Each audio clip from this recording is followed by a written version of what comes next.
All right, let's get started. So, a really warm welcome to everyone who's here with us live. And to those of you who are watching this later, welcome to all of you as well. Please could everyone just make sure that you're on mute. That would be great. And we'll have plenty of Q&A time in the Zoom cafe afterwards. And then we can all unmute as needed. So, vibrato, it's obviously a part of our expressive equipment, and it often gets rather tangled up.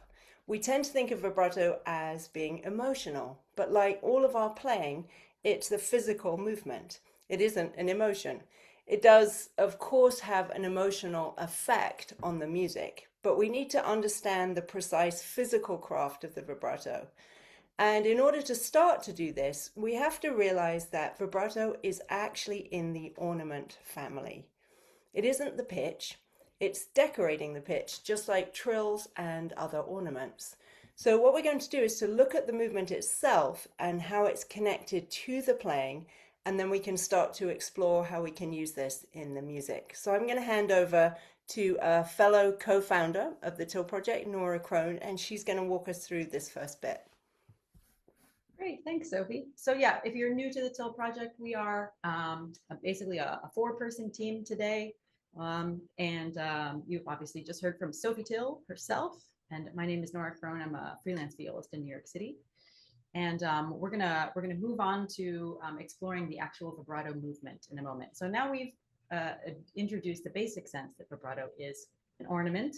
In other words, it is a decoration of the playing rather than the playing itself.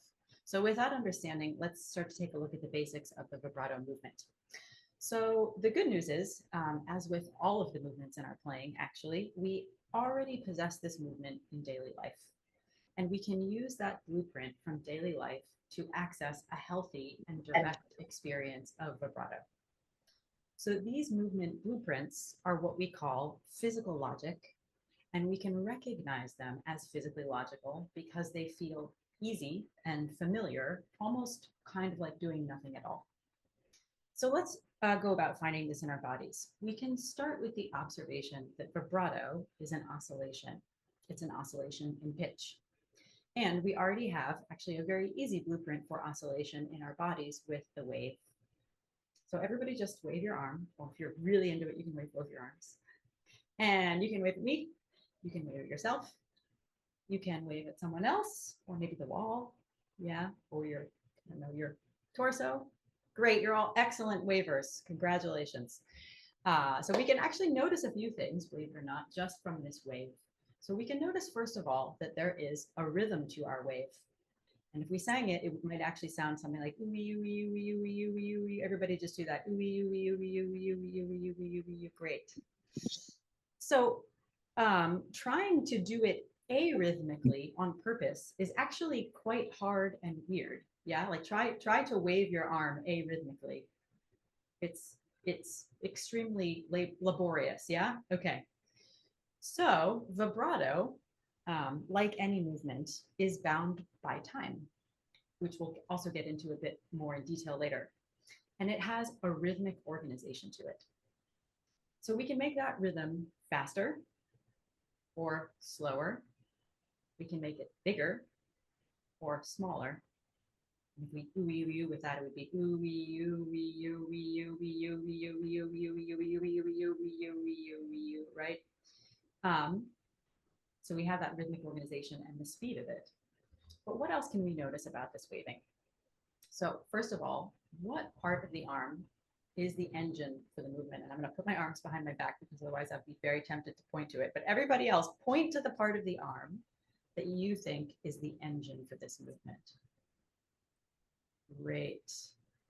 Okay. Okay, good. All right. So if you've been to some Till Project events before, you probably know the answer to this, but it is, everybody, the forearm. It's the forearm. So we always joke about we're going to get t-shirts made that say, on the front, it's going to say the forearm, and on the back, or maybe it'll say Till Project on the front, and the back will say it's the forearm. I think that's, would you guys buy those if we got some merch? I think so. Okay, I see a lot of thumbs up. Okay, great. So it is the forearm. Crucially, whether this waving movement is big or small, whether it's fast or slow, the engine always remains the forearm. And this is our golden opportunity to introduce a cornerstone of the till approach, which is the use of the fingers, hand, and forearm as an aligned unit. So if you pick something up, anything that you have within reach, you pick something up and hold it, turn it over, yeah, shake it, move it around. What you'll notice is that you instinctively do all of these things with a resilient, aligned unit of the fingers, hand, and the forearm. So when I say resilient, what I mean is neither tense nor floppy. Right? That's what we mean by resilience.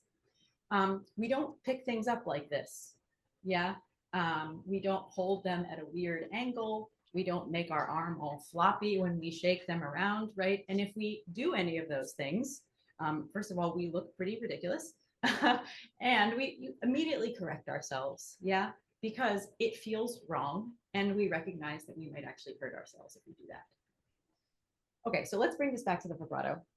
Many of us were trained to think of different sizes of vibrato as having different engines. So arm vibrato, wrist vibrato, and so on. I know I was. I'm curious how many of us here today were taught to think of the vibrato in that way, having different sizes, having different engines. I definitely was. Okay, seems like a lot of us.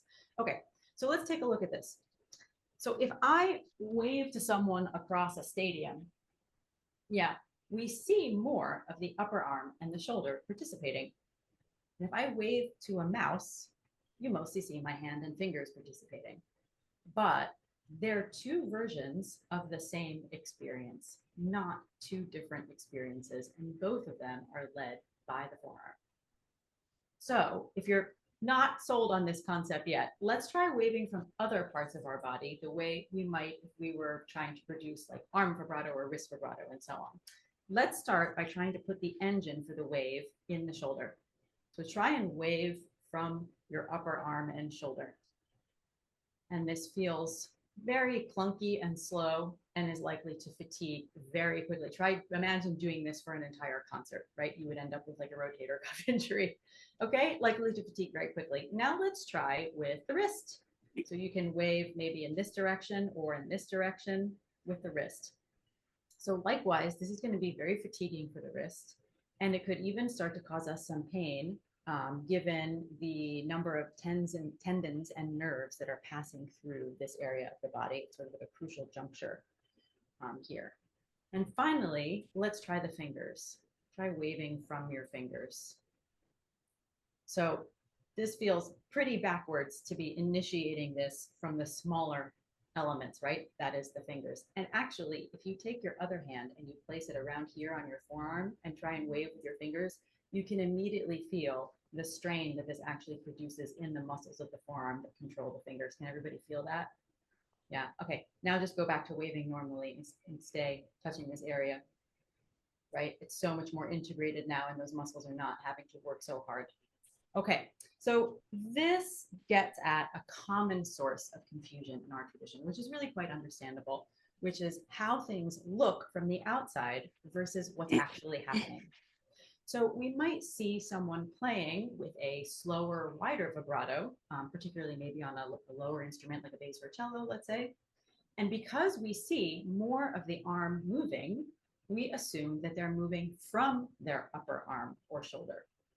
Or we might see someone playing with a very narrow, fast vibrato, particularly on, let's say, the violin, and we think that they're moving from their fingers because we're mostly seeing this part of the hand moving. But we don't call waving across a stadium arm waving, and we don't call waving to a mouse finger waving because they're both just waving, and the engine for both of those waves is in the forearm. Does that make sense to everyone? Yeah, and if you've got questions or you're still not sure, as Sophie mentioned, there will be plenty of time for Q&A later. We'll resolve all of those. All right, so now that we've done some waving in space, let's talk about attaching this wave motion to a surface. So can everyone, using your right hand, start by just brushing your left hand like this. Can you feel that wave, the same wave that we did over here? Now we're just doing it on a surface. All right. And then if we put the thumb on the opposite side, we can just see that thumb gently being oscillated by the forearm on the opposite side of the surface. All right, great.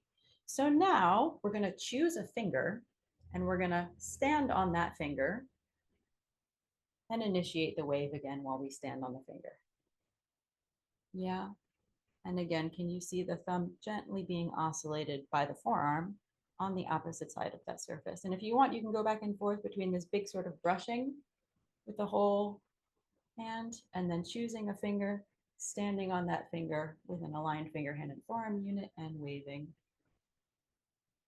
So what we immediately notice is as soon as we attach the wave to a particular spot on the surface, the wave becomes much smaller because it's decorating the experience of being in this one spot with an aligned finger, hand, and forearm. Yeah, does that make sense to everybody? So let's try switching hands now. So now your left hand is going to find your right forearm and maybe it'll brush a little bit. Bring your thumb to the opposite side and then try standing on a finger and waving. And the first question is, do they feel the same, the two sides? Yeah, they may or they may not. And if they don't, which would be pretty understandable because again, we have a lot of baggage associated with this movement in our left arm, you can actually go back and forth a little bit. And just when you do it with your left arm as the waving element, ask your brain to copy the experience that you have on the right side. And if you are actively injured or in pain right now, I suggest that you actually mostly stick with the right side, even as we transition to trying this on the instrument, which might be kind of strange, but that's okay. All right, so let's try moving this over to the instrument. So everyone, grab your instrument and just pop it into playing position. And first, wave at me. I'll wave at you. And then wave at yourself. And then just wave on the instrument. Okay. And cellos and basses, obviously yours will look like this, but it's the same.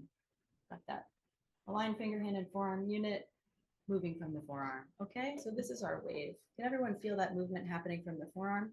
And can we make it big? And can we make it small? And can we make it fast? And can we make it slow? Great. All right.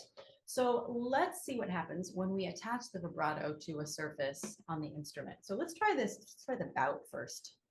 So can you now stand on a finger, choose a finger to stand on, and you can see my thumb is on the other side, and just try waving from that forearm on that fixed point. Great. Everybody feel that forearm creating that oscillation? The thumb gently oscillating on the other side. Great. And then you can let that go. And again, if you want, you can go back to just the brushing. Check in with that forearm, choose a finger to stand on, and wave on that finger. Great. All right, and you can also go back and forth between doing it like this, doing it on maybe on your forearm, right, and then going to the bout. Great. All right, so now let's move to the string. So let's all send ourselves to any string, any finger, stand on a finger, and wave. Great, and you can make it, again, you can make it as fast or slow as you want. And maybe in your head you go or out loud if you're feeling festive. Great. And then go to a different spot, choose a different finger to stand on, and wave. Great. All right, so that is our basic vibrato movement. And now I'm going to pass it over to Rachel to talk about playing versus sustaining. Thank you very much, Nora. I'm Rachel and I'm in Edinburgh in Scotland. I'm a violinist. I play and teach in Edinburgh. It's very, very nice to see you all. So thanks, Nora. I'm sure that gives us some really much needed clarity to this oscillation movement. As you know, with many playing issues, they can get so sort of muddied and confused, especially when we don't really have a recollection of learning them, or a really foggy remembrance, and then you try and unpick it later, and it can be very, very confusing. So we practiced our waving, big, small, in between, fast, slow. Now to add another piece, we just need to locate the right conditions for this oscillation to land comfortably on the instrument. So for all this to begin making sense, we need to first understand the concept of playing versus sustaining. So Sophie mentioned earlier that sustaining is not the vibrato mechanism. So what is then? And the playing moment is the precise instant when we reach the point of sound on the instrument.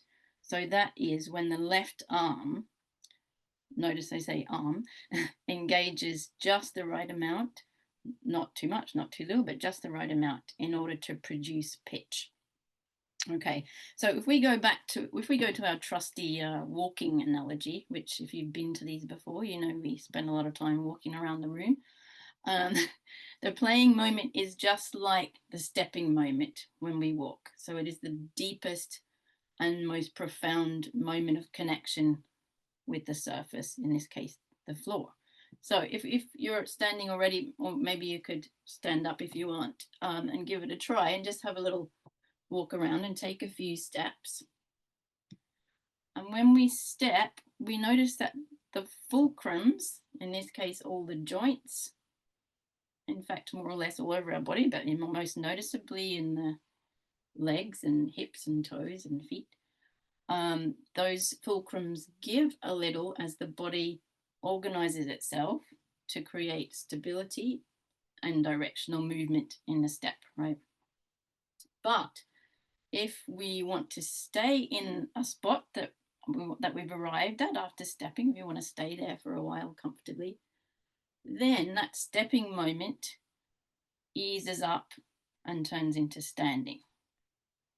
So maybe you could try that a little bit. So just decide, okay, I'm going to consciously stay here.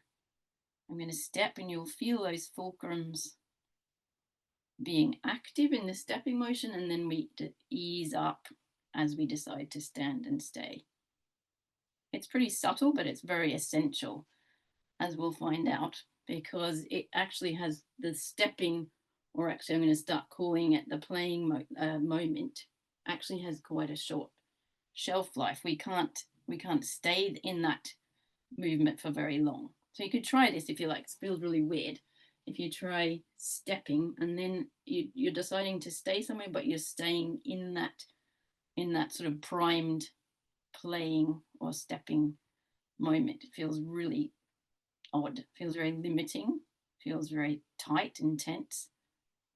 And all those fulcrums are just really primed for movement, so they can't go anywhere. So at this time, let's just go back and we'll step and then allow now for that easing up into the standing moment. So you'll notice the timing of it now becomes really crucial. As we said, we can't stay there too long. We can't do it too quickly, but there's a precise moment when we need to ease up to this standing, and then we can stay comfortably for as long as we need. So maybe now we can convey this first on a route to the instrument, but first to the arm, another trusty implement that we happen to have with us all the time, which is great. So if you grab let's grab your right forearm or your hand or whatever, and let's notice what Nora said earlier, which was this beautiful finger hand forearm alignment. And we can now try equating this walking, stepping, standing motion to the playing and the sustaining motion. So let's try stepping from one finger to another. And at this point, I have a little important footnote alert. As an aside, Nora mentioned this cornerstone concept, finger, hand, forearm, but now we're going to notice another cornerstone till approach concept, which is walking hand and arm, which means you'll most likely instinctively on your arm let go of each finger as you walk with it, or as you play each finger. You play them with the support of the forearm. And essentially the forearm is moving you from one finger to the next. So back to our walking here. Spend a couple of moments. And if you want to stay there for a bit, you'll notice that subtle easing up into the standing moment. So we can equate this standing moment with the sustaining the sound on the instrument. So what does this playing or stepping versus sustaining or standing? I'm not going to say all those words all the time. I'm going to let's start calling it the playing and sustaining moment. So what does it feel like? I would say there's a sort of active feeling in the playing. Hopefully you'd feel that too. And when we get to that sustaining moment, there's a real sense of weightlessness and freedom when we adjust into that sustaining moment. So let's play around with this a bit. You can try walking with your hand with different rhythms even. And just noticing that, again, that crucial timing of the easing up. And can you identify the playing moment and the timing of that moment when it eases into sustaining? So now we realize, we should try it on the instrument if you want, or you can stay stuck around on your arm or your hand, or you could do what we were doing before with Nora and just play on the wood. It's quite a nice thing to do, to stay here. You can move to the instrument. And let's try.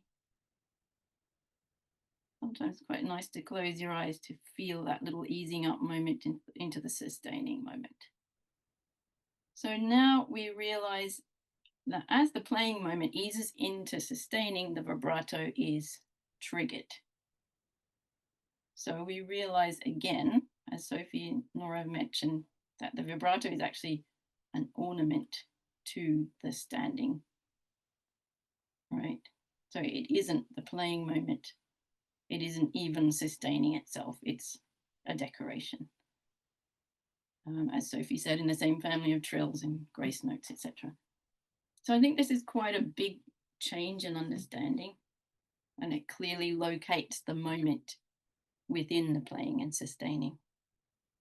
So hopefully that's added another piece to the whole picture, and I'm going to pass you on to Sally, who's going to add one more.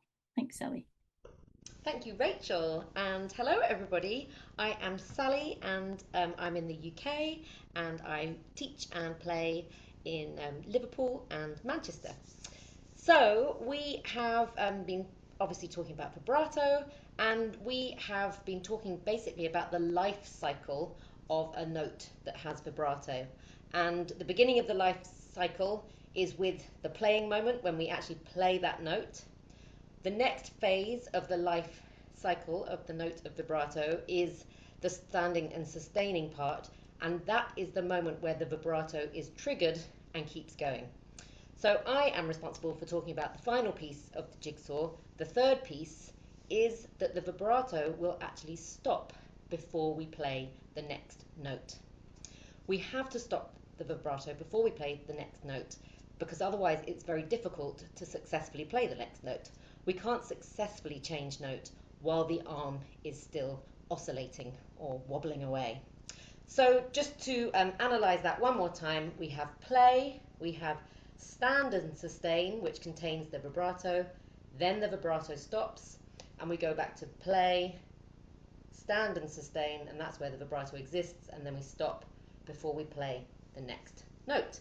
So let's use walking, as we always do at the Till approach or at the Till project, to see if we can make this a little bit clearer. So if everyone would like to stand up, that would be absolutely fantastic. And I'm going to drop my camera down so we can see this exercise. And we're basically going to take a step and we're going to stand on one leg.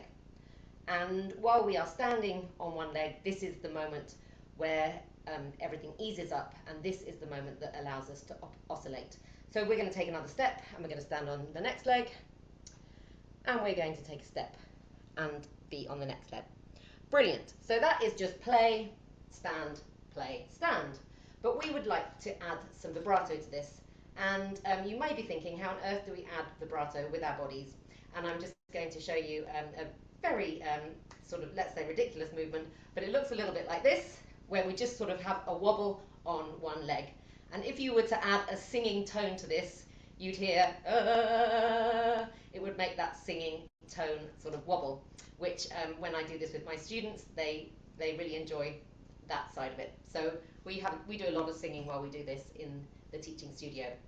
So now what we can do is we can take a step, we can oscillate, we can stop, and then we take the next step. Oscillate, stop, and then we take the next step. Oscillate, stop, and then we take the next step. So you may think that all feels a little bit ridiculous, and how on earth does that apply to playing? But we're going to go to one stage more ridiculous now, and that is we're going to do it without the stops.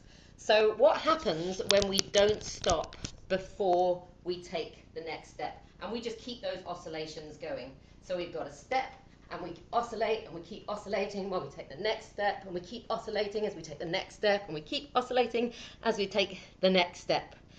And we can tell that, now I'm out of breath, it is more fatiguing to do it like that, and we can't actually play the note successfully because we're kind of wobbling around all over the place. So this life cycle of a note of vibrato is just really useful to sort of know exactly what has to happen in order for it to be successful. And I found that when I teach this to my students, they are also really grateful to know these 3 stages, because in their minds they're trying to experiment with this movement that just looks like this, and so what they then experiment with is just sort of like this and a bit chaotic. So if they kind of know that it's got these 3 sections, it's very useful to our students. So shall we move this a little bit closer to playing, because I think it's pretty difficult to see how this is going to come out on the instrument. So we're going to move it one step closer to playing, and I'm going to use this side of my forehead to demonstrate this. And if I were a cellist or a double bassist, I might use my sternum here, which is the bone that goes down the center of our bodies. And I'm going to demonstrate what this looks like in 3 stages. So I'm going to do it with some very clear stops the first time. So we have play, we have oscillate, we have stop, and then we move to finger number 2. We have play, oscillate, then we have the stop, then we have finger number 3, play, oscillate, and then we have the stop, and then we have finger number 4, play, oscillate, and then we have the stop. So that was very clearly showing that stop, basically. And if you want to try it, if you're not so keen to try it here, I can see, Fiona, you're trying it on your arm. That's absolutely a brilliant place to also feel this. So what does it look like if I shrink those stops down? It looks a bit like this. So we have 1.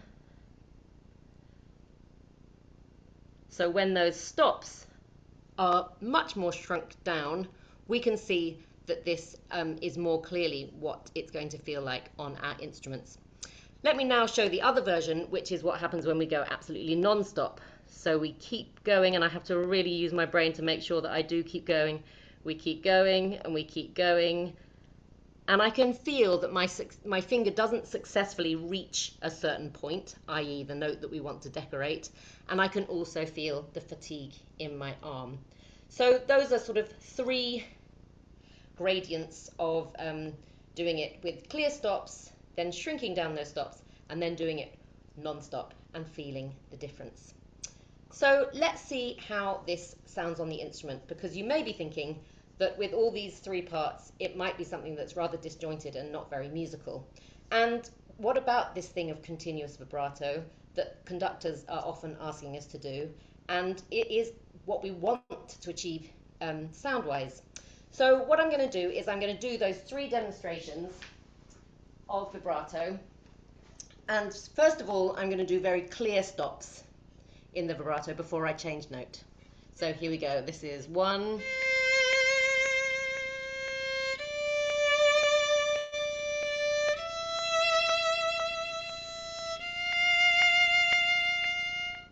So with very clear stops.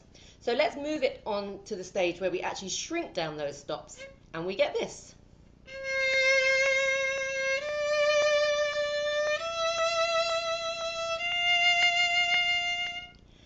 And I don't know what it sounds like through the Zoom, but I think you will agree that that has the effect of being pretty continuous, and it also looks pretty continuous. So this has come up before in this talk today, that something can look different from what's actually going on under the surface. So something can look continuous, but under the surface there are these tiny stopping moments in order to make sure that we can successfully play the next note. What does it look like if I just really persuade my brain to keep going all the way through and don't put in those stops? We get this.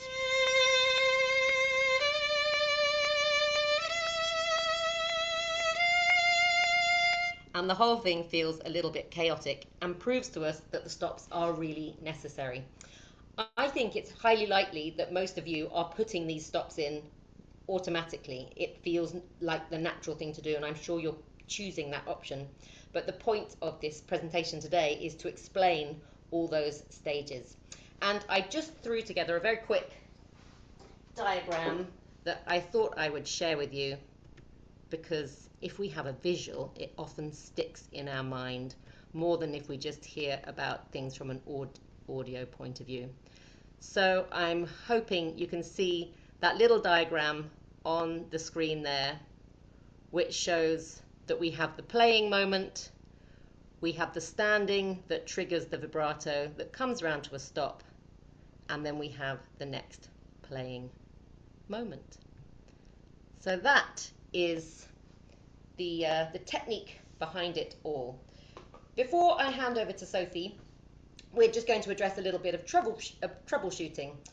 If the oscillating movement doesn't feel as easy as you'd like at the instrument, it might be that your upper arm and shoulder area are getting in the way. And a till approach phrase goes like this: the shoulder and upper arm respond in perfect proportion and synchronicity to the movements of the forearm. So with that in mind, we have to ensure that this part of the body is dynamic and able to respond to the oscillating movement of the forearm.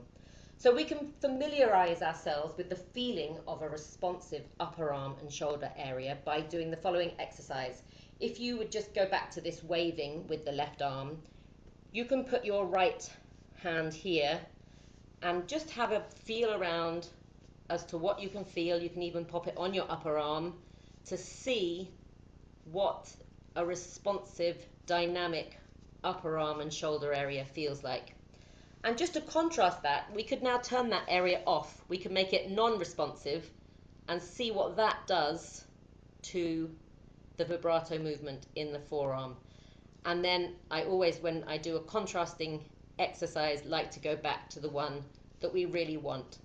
So we can see, when we turned that area off, we can see how that impeded the vibrato movement coming from the forearm. And it's just interesting to ask oneself, when we're holding our instruments, are we allowing that area to be dynamic? If we just wave with our instruments, it's a very good first stage.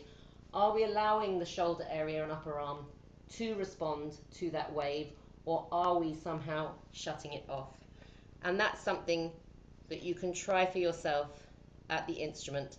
And you can just pop your hand here just to feel those responses. And obviously once we get onto the instrument, those responses are obviously much smaller than when we do it like this. So a little bit of troubleshooting, and hopefully you've understood the life cycle of a note of vibrato. I'm going to hand over to Sophie. Thanks, Sally. All right, so we have the playing moment easing into sustaining, and we have a recognizable timing to that moment, and we have the oscillation of the forearm able to be triggered by that moment. So this gives us a really clear framework within which to see the vibrato as we want it. And all we actually need now is the music. We have to hear in our inner ear, or that really useful word, audiate. We have to audiate exactly what we want that vibrato to do within the note that it's decorating. And we can actually use our inner ear to really sculpt the vibrato in wonderful ways, yet with total simplicity. It's been really, really interesting working with very high level players, and because when vibrato comes up,